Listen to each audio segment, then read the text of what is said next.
A simplified version of the Reformation that many people hold in their heads typically goes something like this. Disgusted by the corrupt sale of indulgences, Martin Luther rose up against the practices of the Roman Catholic Church.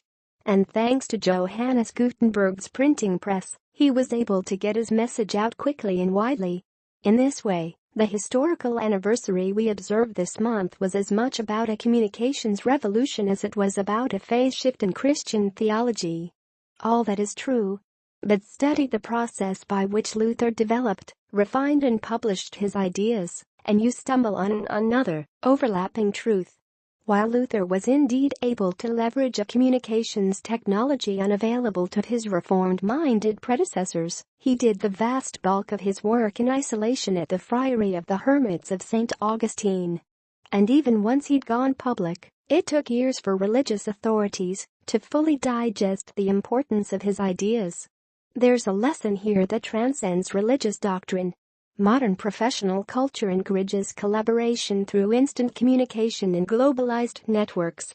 But Luther's legacy as one of history's most influential thinkers shows us that there are certain epic projects, such as the systematic rethinking of foundational dogmas, that require time to mature and space to germinate before they are safe for universal exposure. Without that window, they die. Luther's struggle against the Vatican began as a struggle against himself. He started his career as a tortured German academic whose spiritual neuroses were tangled up with biblical exegesis, a state of constant agitation that members of the religious classes then referred to as the bath of hell. According to Craig Harline's outstanding new history, A World Ablaze, The Rise of Martin Luther and the Birth of the Reformation. Harline lingers on details of archaeology, food and hygiene that allow the reader to imagine cloistered life in the 16th century. Even in a relatively well-funded monastery, such an existence was hard, filthy, and, in the winters, freezing.